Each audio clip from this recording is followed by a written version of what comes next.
Pues bien, hermanos, vamos a continuar con nuestra serie de estudios concerniente a la iglesia que hemos venido desarrollando. Debemos recordar que en la vez anterior estuvimos hablando acerca del perfil de la iglesia. Encontramos ahí algunas cosas muy importantes y ahora vamos a continuar sin duda alguna con otro eslabón de esta cadena que tiene que ver con una serie de estudios que hablan sobre la iglesia. Cuando estamos hablando de iglesia, debe ser un asunto que nos debe competir o que nos debe interesar a todos los cristianos.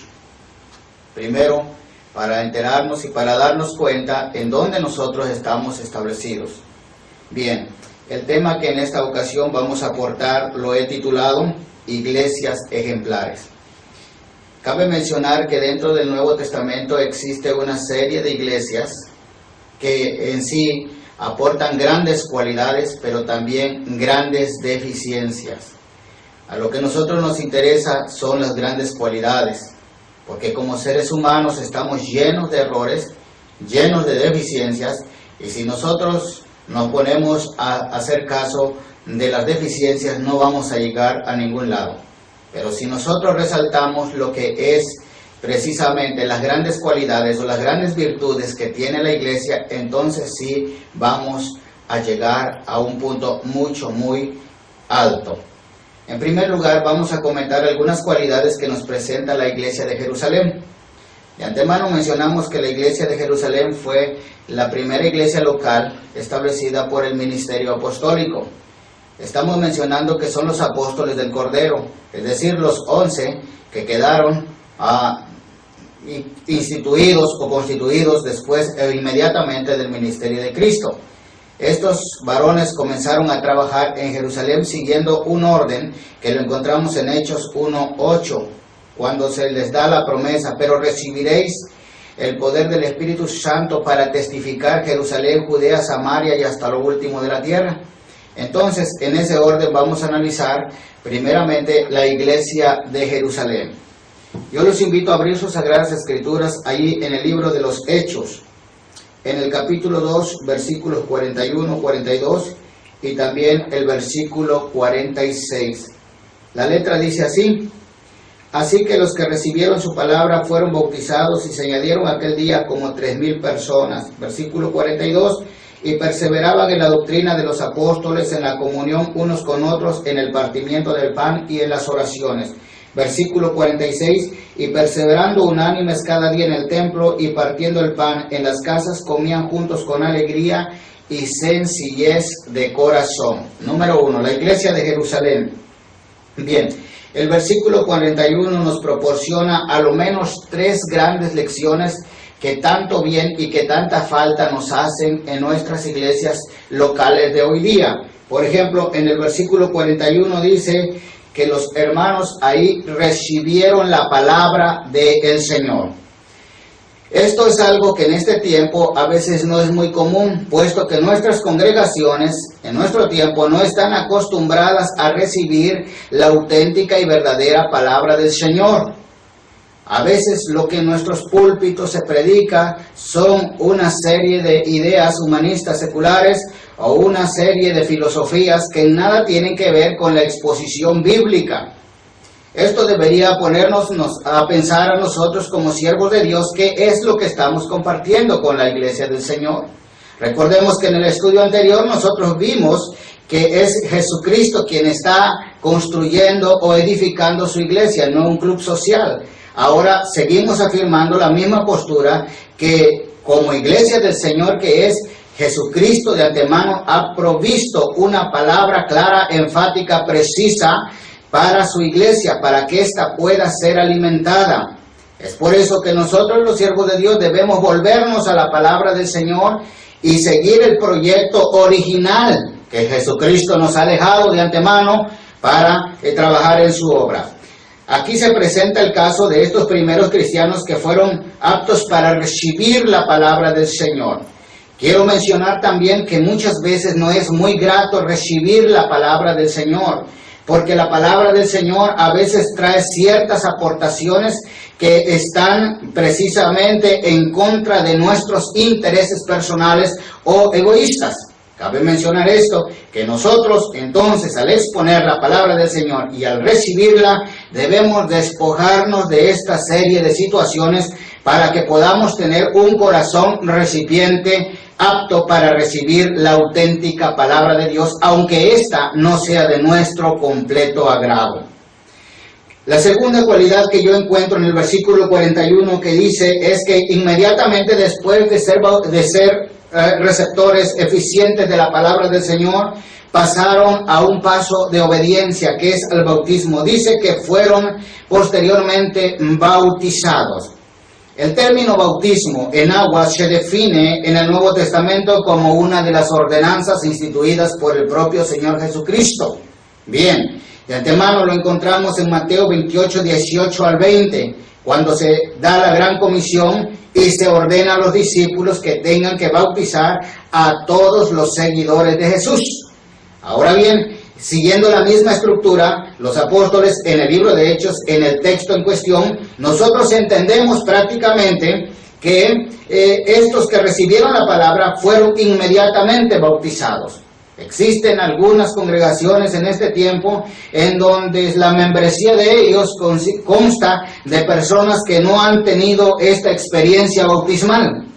El bautismo es necesariamente indispensable por el simple hecho que es una certificación de nuestra obediencia. Certifica que hemos sido recibidos en el cuerpo de Cristo, pero también nos hace miembros de la misma iglesia en plena comunión y en obediencia en el Espíritu Santo de Dios. Esto es algo muy importante. Los hermanos no solamente recibieron su palabra, sino que los hermanos comenzaron precisamente a obedecer. Cabe mencionar que el Evangelio nos invita a dos cosas. Primero, nos invita a creer. Y segundo, nos invita a obedecer. Lamentablemente, las estadísticas de nuestras iglesias es el 95% de cristianos que tenemos solamente se establecen en el peldaño de la fe. Ellos creen que Cristo salva, ellos creen que Cristo sana, ellos creen que Cristo liberta, ellos creen que Cristo prospera, pero nunca han pasado al otro paso de la obediencia. Por eso el profeta Isaías, que recibe el título del profeta evangelista, dice: mas no todos creyeron a nuestro anuncio, y Pablo dice: mas no todos obedecieron a este anuncio, relacionando no solamente al evangelio con la fe, sino que también con la obediencia. Es menester entonces que si existen creyentes dentro de nuestra organización o dentro de nuestra iglesia u organismo, como le querramos llamar, es necesario que se concienticen y que tomen este paso de obediencia, que es el bautismo en agua, para comprometerse precisamente más con el Señor y su obra. La tercera característica que yo encuentro aquí en el versículo 41 dice que fueron añadidos y se añadieron a la iglesia. Se añadieron a la iglesia como un número de 3,000 personas. Qué importante es notar esta acción que en el tiempo presente no se ve. Si Dios te ha llamado para creer en Él, te ha también llamado para obedecer. Pero no solamente en el área de la obediencia, sino que también debes involucrarte, debes ser añadido. ¿A dónde? A la obra del Señor. El término disgregación no es un término bíblico y no se debe aplicar en nuestras congregaciones. Todos los que nos congregamos en una iglesia local tenemos la gran responsabilidad de ser añadidos a los proyectos o a los planes que la iglesia local presenta. Es muy importante y muy interesante seguir esta temática que Dios nos ha dado. Cuando estamos hablando entonces de la iglesia, estamos hablando de la iglesia de Jerusalén, que está aportando cualidades eficientes que contribuyan al desarrollo de la obra de Dios. También encontramos en el versículo 42 de este mismo texto, encontramos lo siguiente: que todos los que fueron añadidos, dice que perseveraban en la doctrina de los apóstoles. Esta es la cualidad más distintiva de la iglesia de Jerusalén, que era una iglesia perseverante. Dios nos ha llamado no nada más para un evento circunstancial, sino para un evento perseverante. Suficientes bases bíblicas tenemos en el Nuevo Testamento que nos instan a ser una iglesia perseverante. Por ejemplo, Lucas 18, Jesús da una parábola concerniente a la necesidad de orar siempre y no desmayar concerniente a la perseverancia en la oración.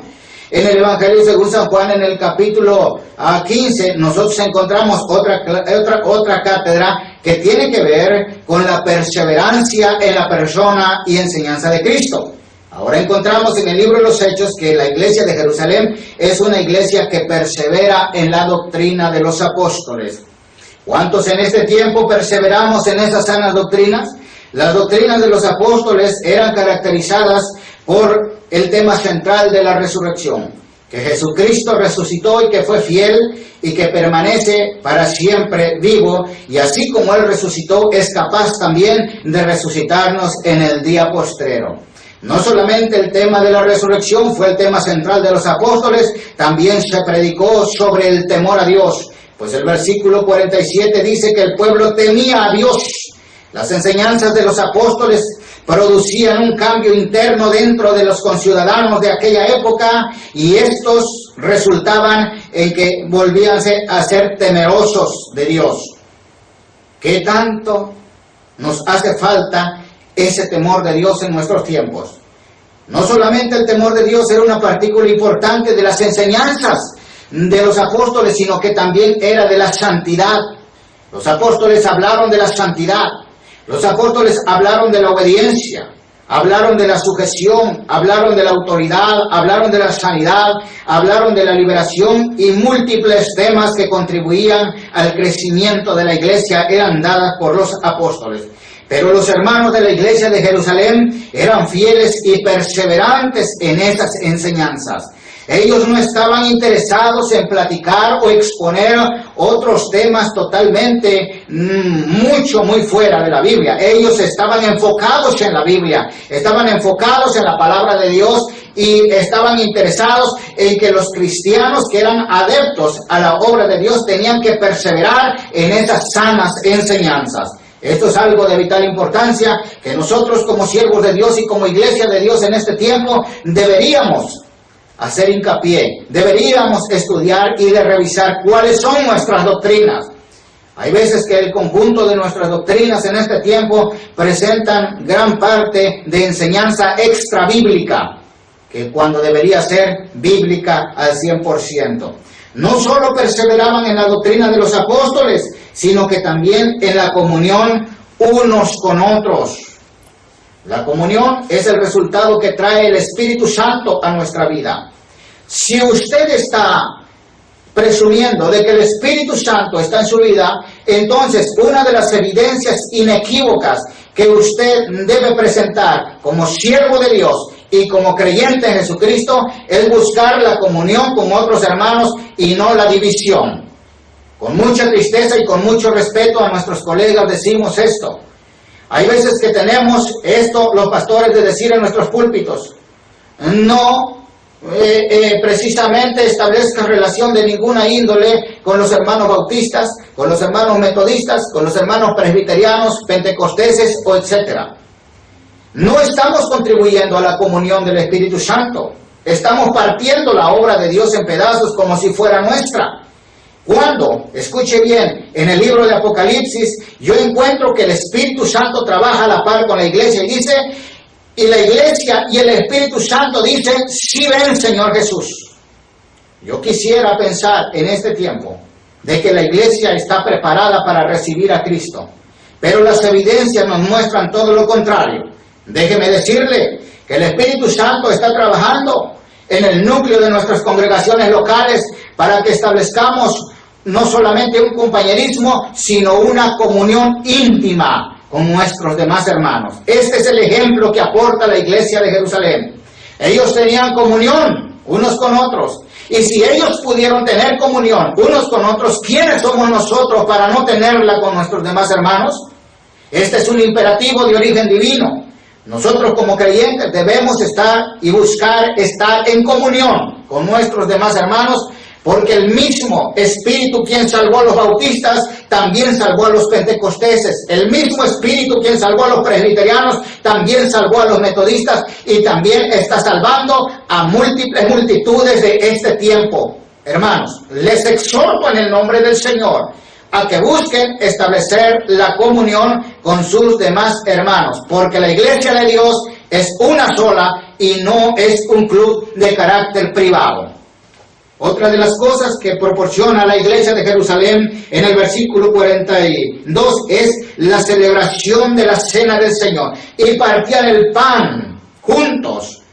La celebración de la cena del Señor hace mucho tiempo que en muchas iglesias no se practica por diferentes razones. Razones que llamo yo bíblicamente excusas, pretextos. Hay algunos factores que determinan por lo cual la cena del Señor no se celebra en nuestra iglesia. Uno de ellos es por no querer perdonar a nuestros demás hermanos. Hay veces que concerniente al perdón decimos nosotros, yo no estoy obligado a perdonar a mi hermano porque no siento perdonarle. Le han engañado. El perdón no es un asunto emotivo. El perdón es un dictamen divino. El perdón es una exigencia de carácter divina, la cual nos enseña que si nosotros no perdonamos a nuestros demás congéneres, Dios no está obligado a perdonarnos. Y si ese es el factor por el cual usted no participa de la cena del Señor en su iglesia, déjeme decirle que está en un grave problema y tiene que aprender a perdonar. Tomar la determinación, tomar la decisión de perdonar a su hermano para poder ser anexado en el cuerpo de Cristo y festejarlo así con la celebración de la cena del Señor. Algunos teólogos piensan que la cena del Señor en la iglesia de Jerusalén se efectuaba cada primer día de la semana, es decir, cada domingo ellos estaban celebrando la cena del Señor, porque de esa manera estaban haciendo efectiva la comunión unos con otros. Qué importante y qué necesario es esto para nuestras iglesias de este tiempo. Otras personas no quieren participar de la cena del Señor porque están viviendo en pecados vergonzosos. El pecado, y como el apóstol Pablo da una cátedra a los Corintios en el capítulo 11, concerniente a la cena del Señor, dice que el que come y bebe indignamente, sin discernir el cuerpo del Señor, juicio come y bebe para sí.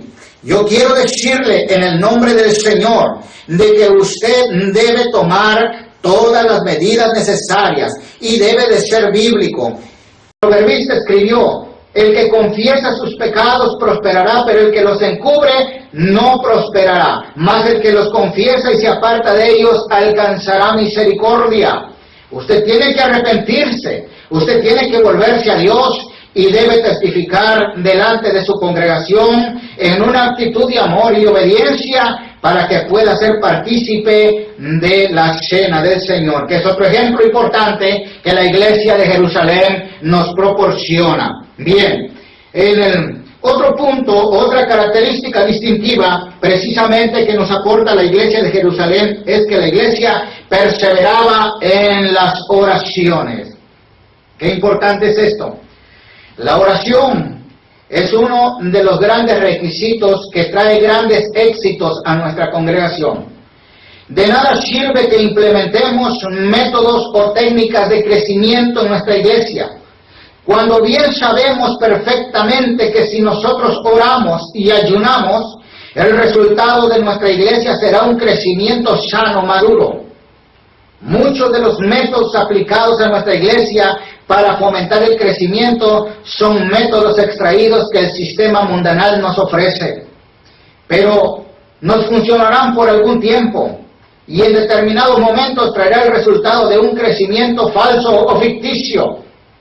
Pero cuando nosotros verdaderamente oramos y ayunamos a nuestro Dios, el crecimiento será sano y verdadero, estable, un crecimiento que viene de Dios. La iglesia de Jerusalén aprendió a orar. Los apóstoles tenían su hora de oración. Dice que el apóstol Juan y el apóstol Pedro subían a las 3 de la tarde a la oración. Ellos oraban. No solamente oraban, enseñaban al pueblo a orar, incitaban al pueblo a orar, porque ellos habían descubierto que el éxito de su Maestro Jesucristo estuvo fundamentado en la oración. La Biblia muestra en algunos pasajes de los Evangelios que Jesús se pasaba las noches orando. Uno de los grandes problemas que tenemos en este tiempo es que vivimos el tiempo a prisa y todo queremos al express, todo queremos a la voz de ya, cuando nos olvidamos que Dios es inmutable, que Él no cambia, que en Él no existe el modernismo y que los principios que Él ha establecido son de carácter eterno. Él nos manda que oremos. Por ejemplo, en Jeremías 33:3 dice: clama a mí, yo te responderé y te enseñaré cosas grandes y ocultas que tú no conoces. Las personas que oran y viven una vida en constante comunión y comunicación con Dios a través de la oración, son personas que tienen no solamente un cambio de personalidad, sino más bien una efectividad en todos los aspectos existenciales de su vida.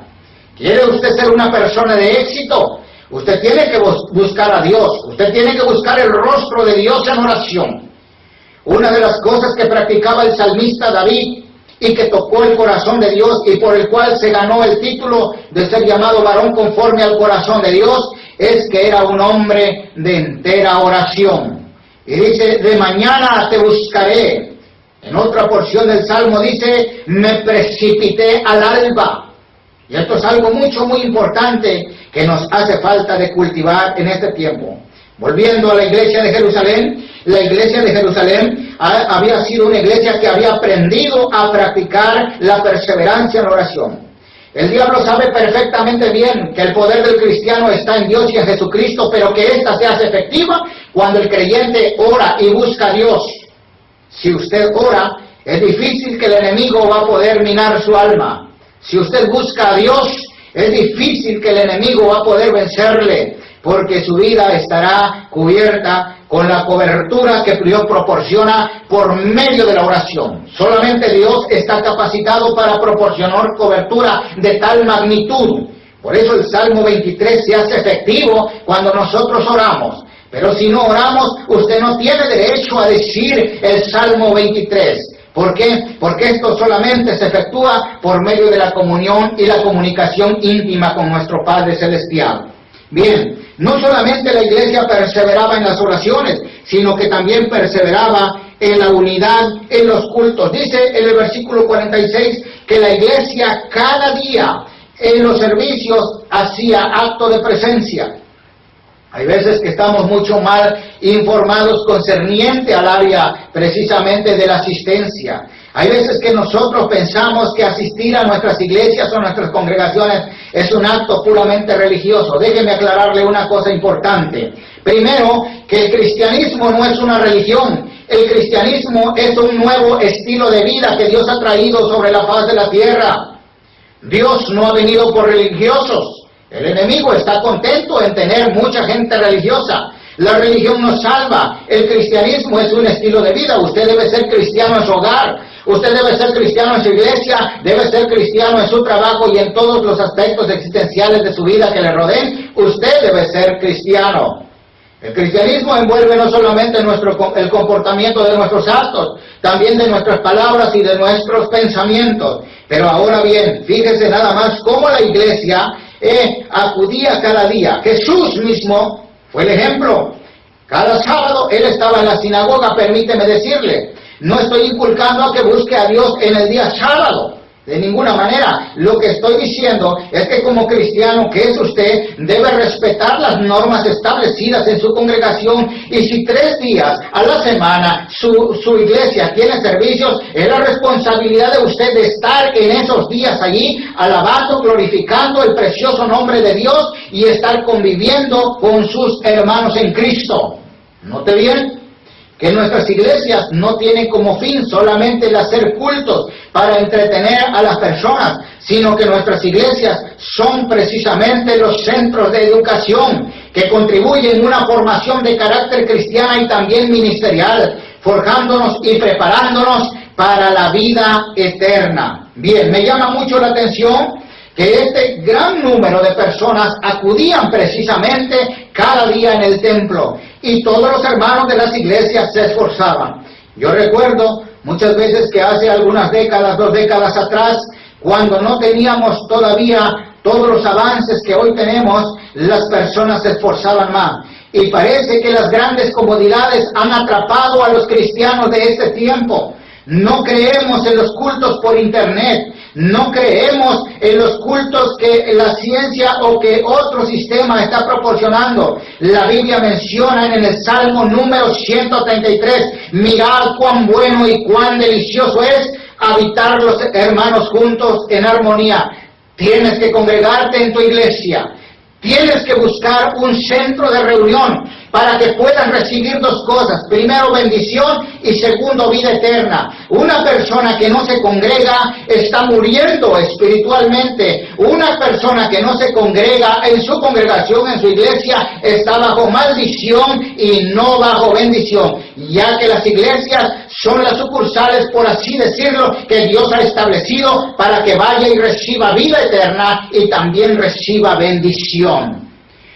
La última cualidad distintiva que aporta la iglesia de Jerusalén en el versículo 46 es que los convivios en los hogares o en la familia se celebraban. Y dice el versículo 46 en la última parte, dice, y partían el pan en las casas, comían juntos con alegría y con sencillez de corazón. Permíteme tomar agua.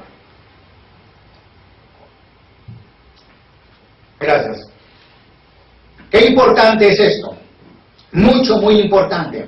Entonces, solamente estamos aportando una pizca de las grandes cualidades que la iglesia de Jerusalén nos proporciona y que sería mucho, muy favorables que nosotros pudiésemos también adaptar estas grandes cualidades a las iglesias de hoy. Si nosotros nos adaptamos a las grandes cualidades de este tiempo, precisamente trayendo las grandes cualidades del tiempo presente, entonces tendremos resultados fabulosos y precisamente la voluntad de Dios se estará cumpliendo en nuestra vida.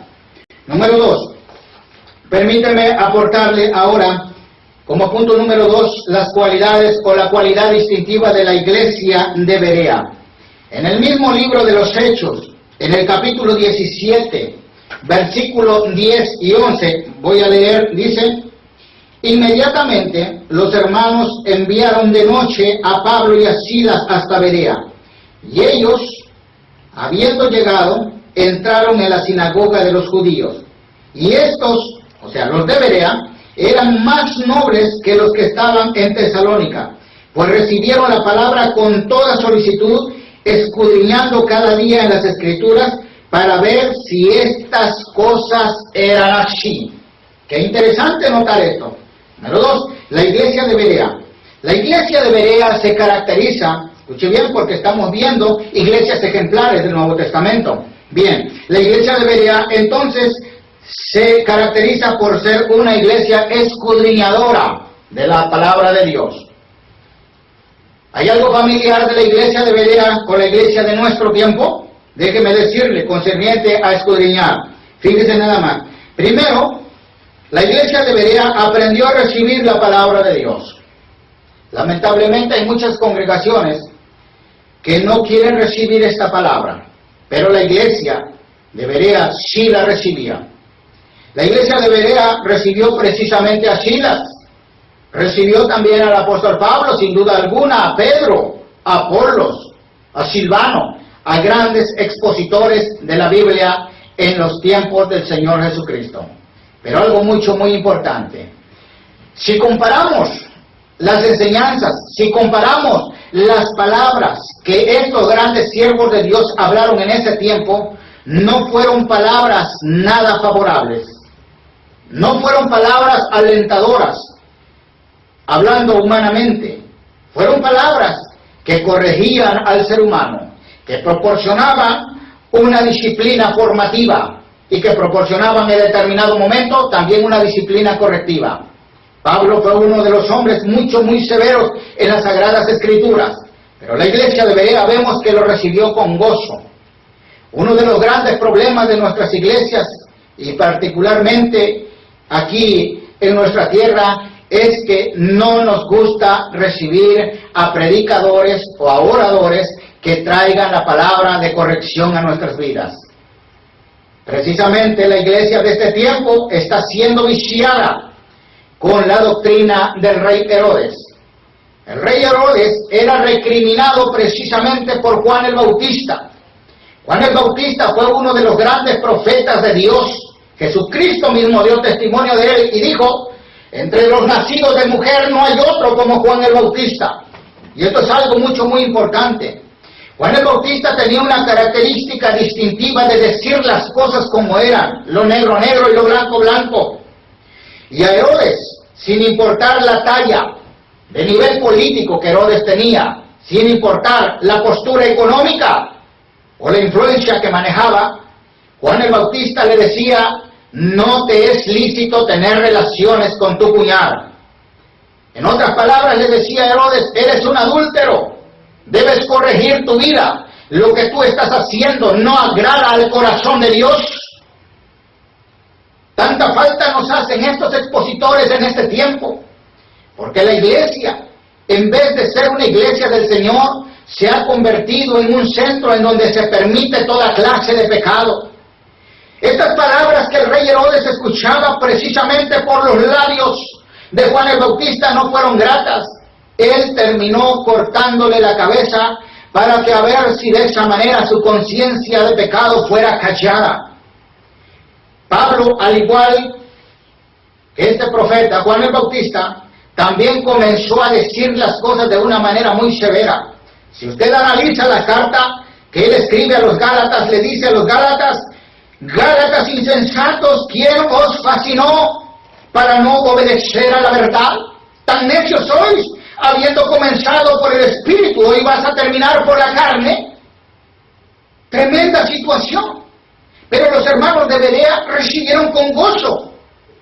El tono, quizás, del apóstol Pablo fue un tono polémico, pero aún así los hermanos de Berea recibieron al apóstol Pablo sin importar el carácter de su exposición. Pero algo importante que a mí me llama la atención que hicieron los hermanos de Berea, y dice precisamente el versículo que estamos analizando, que es el versículo 11, y estos eran más nobles que los que estaban en Tesalónica, pues recibieron la palabra con toda solicitud, escudriñando cada día las Escrituras para ver si estas cosas eran así. Bien, una precaución que la iglesia de Berea tomó era que aunque era Pablo, aunque era Silas, aunque era Bernabé y aunque era Juan o el apóstol Pedro, ellos iban siempre a las Sagradas Escrituras para verificar si las predicaciones o las enseñanzas que eran recibidas estaban en pleno acorde con las Sagradas Escrituras.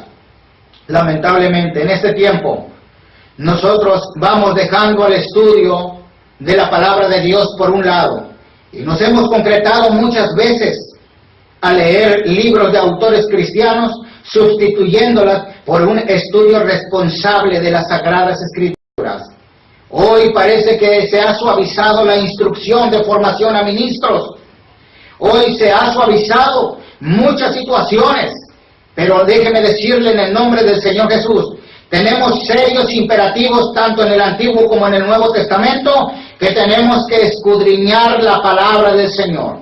Voy a citar a lo menos dos ejemplos. Número 1, Josué 1:8.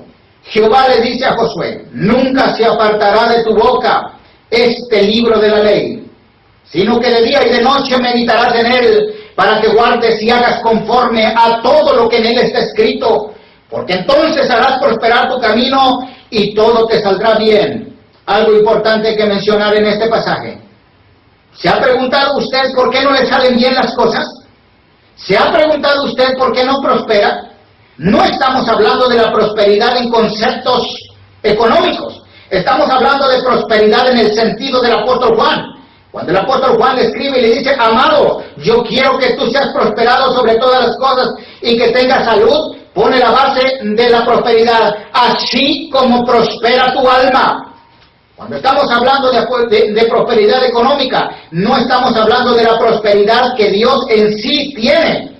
A Dios lo que le interesa es que su alma prospere. Usted puede ser el hombre más pobre del mundo y más desdichado del mundo, pero si está en paz con Dios y está dentro de la voluntad de Dios, eso es lo que cuenta. Así pueda tener muchos millones de dólares o de euros, pero si usted está viviendo en pecado y está en enemistad con Dios, usted está en serios problemas. Por eso el apóstol Pablo dijo: el que tiene a Cristo lo tiene todo, y el que no tiene a Cristo, aunque lo que tenga todo, no tiene absolutamente nada. Quiero mencionar también, por ejemplo, el Salmo número 1. Dice el salmista: bienaventurado el varón que no anduvo en consejo de malos, ni en silla de escarnecedores se ha sentado, sino que la ley de Jehová está su delicia y en su ley medita de día y de noche. Qué importante ejemplo nos proporciona el salmista. En su ley medita de día y de noche, y luego vienen los resultados. Será como árbol plantado junto a corrientes de agua, que da su fruto a su tiempo y su hoja no cae. Y allí viene otra vez el término prosperidad. Y todo lo que hace prosperará. Si tú te sujetas a Dios y a su palabra, tu matrimonio será restaurado. Si tú te sujetas a Dios y a su palabra, tu iglesia será restaurada, tu familia será restaurada, la sociedad volverá a Dios si usted se somete a la palabra del Señor. Pero si usted se aparta de la palabra del Señor, los resultados no son nada alentadores. Hay una queja que Dios da a través del profeta Jeremías. Dice: ¿por qué dos males ha hecho mi pueblo? Han cavado para sí cisternas rotas y han dejado a Jehová fuente de agua viva. Ojalá y que esa no sea su situación. Pero si es su situación, todavía hay esperanza para usted. Usted puede comenzar con una actitud responsable de escudriñar la palabra del Señor. La otra recomendación o imperativo que lo encontramos en el Evangelio según San Juan, el capítulo 5, donde dice: escudriñad las Escrituras, porque a vosotros os parece que tenéis la vida eterna, y ellas son las que dan testimonio de mí. Ministro del Señor, si usted solamente se documenta por las exposiciones que los grandes expositores bíblicos dan, y no acude a la palabra del Señor, usted está en serios problemas. Déjeme decirle, no hay nada y nadie quien sustituya la palabra de Dios. La palabra de Dios es de permanente actualidad. La palabra de Dios goza precisamente de una característica distintiva que se llama eternidad, porque es la palabra de Dios. Por eso dice: cielo y tierra pasarán, pero mis palabras no pasarán. Afiánzate para alimentar a la obra de Dios en la palabra del Señor. Congregación, cuando tu pastor, cuando el siervo que tiene o está a cargo de esa obra te hable la palabra del Señor, recíbela con gozo, pero también toma el ejemplo precisamente de la iglesia de Berea, que te da un amplio consejo de que escudriñes. Por razones de tiempo y espacio, vamos a ver el último ejemplo que nos proporciona una de las iglesias más del Nuevo Testamento. La palabra del Señor, recíbela con gozo, pero también toma el ejemplo precisamente de la iglesia de Berea, que te da un amplio consejo de que escudriñes. Por razones de tiempo y espacio, vamos a ver el último ejemplo que nos proporciona una de las iglesias más del Nuevo Testamento. La iglesia de Filipos. Por ejemplo, ahí en Filipenses, abramos nuestras Biblias en Filipenses capítulo 4. En Filipenses capítulo 4, versículos 15 al 19 dicen: y sabéis también vosotros, oh Filipenses, que al principio de la predicación del Evangelio, cuando partí de Macedonia, ninguna iglesia participó conmigo en razón de dar y recibir, sino vosotros solos. Pues a una Tesalónica me enviasteis una y otra vez para mis necesidades. No es que busco dádivas, sino que busco fruto que abunde en vuestra cuenta. Pero todo lo he recibido y tengo abundancia. Estoy lleno, habiendo recibido de Epafrodito lo que enviasteis, olor fragante, sacrificio acepto, agradable a Dios. Mi Dios pues suplirá todo lo que os falte conforme a sus riquezas en gloria en Cristo Jesús. La iglesia de Filipos, como tercer lugar, se caracteriza por ser la iglesia más generosa del Nuevo Testamento. La generosidad tiene dos aspectos. Primero, se debe practicar sin límite. No es que la iglesia de Filipos era una iglesia rica. La iglesia de Filipos era una iglesia que también tenía fuertes necesidades, pero ella entendió el concepto de generosidad. Entendió que se debía de dar no solamente cuando se tendría, aun cuando no se tenía, ellos tenían que apoyar. Esto es algo importante que tanta falta nos hace a nuestras iglesias. Usted como congregante tiene la gran responsabilidad de sostener económicamente a su congregación. Muchas veces es vergonzoso que usted dependa de otras congregaciones, cuando usted es responsable de sostener económicamente su congregación. No hay otra cosa más triste, sino una iglesia mezquina. Note bien, dentro de las listas de los que no van al cielo, aparece la mezquindad y la avaricia. Si usted es una persona que no aporta económicamente para el extendimiento de la obra de Dios a su congregación, usted está en serios problemas. Aparece dentro de la lista no de los que van al cielo, sino de los que van a ser condenados. La mezquindad y la avaricia es uno de los resultados de la idolatría. La idolatría es el amor al dinero, el ídolo moderno de los tiempos presentes. Déjeme decirle, ha afectado mucho a la iglesia. La iglesia de Filipos, a pesar de sus diferentes problemas que tenían, ellos aprendieron a aportar generosamente, no solamente para su congregación, sino aquí viene la otra parte. Ellos tenían visión misionera. Qué importante es esto, que el apóstol Pablo da testimonio de los hermanos. Y le dice que la iglesia de Filipos no se cansó, sino que dice, me enviasteis una y otra vez para suplir mis necesidades. Y Pablo decía, estoy lleno, estoy satisfecho, gracias a las ofrendas, a los donativos que ustedes aportaron para la obra misionera. Cabe mencionar que el apóstol Pablo tampoco era un vividor. El apóstol Pablo era un hombre muy trabajador, que vertía no solamente sus conocimientos, sino que también su propia persona. Es interesante cómo él aprendió en determinado momento a ser un hombre insensible, si así queremos llamarlo, a las emociones que le aquejaban de su propia vida. Pero él se vertió en una totalidad y aprendió que lo que la iglesia de Filipos le aportaba era para sostenerse y extender mayormente el evangelio. Si usted está siendo bendecido por su congregación, usted no ha recibido ni le han dado dinero para sus propios lujos o para sus fines egoístas. Le han dado los hermanos, los congregantes, esas finanzas para que usted siga preparándose más, para que le entregue un mensaje más eficiente a su congregación y para que pueda usar esas finanzas para llevar el mensaje al último rincón del mundo. Si usted está haciendo eso, bienaventurado será, porque ya habrá tiempo para disfrutar. Siempre hemos dicho eso, amados hermanos. Mientras estemos sobre esta tierra, solamente Dios nos ha dejado para trabajar en su obra, para aportar todo lo que nosotros tenemos, sea mucho, sea poco. Invirtamos en la obra del Señor, porque ya habrá tiempo en cuanto Dios nos recompensará de todo nuestro trabajo. Hermano, hermano, lo que hoy he expuesto con ustedes han sido los ejemplos de tres grandes iglesias del Nuevo Testamento. Número uno, la iglesia de Jerusalén. Es una iglesia que se caracterizaba por la perseverancia en todos los aspectos existenciales de su vida. También hemos visto como número dos, la iglesia de Berea. La iglesia de Berea se caracterizaba precisamente por ser una iglesia escudriñadora de la palabra de Dios. Usted como creyente tiene esa responsabilidad de meterse en la palabra de Dios, ahondar, verificar, para ver si el siervo de Dios le está guiando por buen camino. No solamente es responsabilidad del siervo, es responsabilidad suya buscar y alimentarse de manera personal en la palabra de Dios. Y como tercer ejemplo, hemos visto la iglesia de Filipos, una iglesia generosa que se caracterizaba por su amplia generosidad. Ellos no veían precisamente a quién daban, a ellos lo que les interesaba era precisamente invertir en la obra del Señor.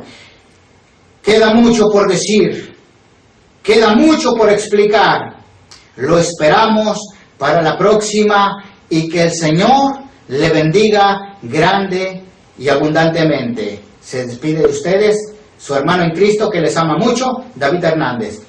Hasta la próxima.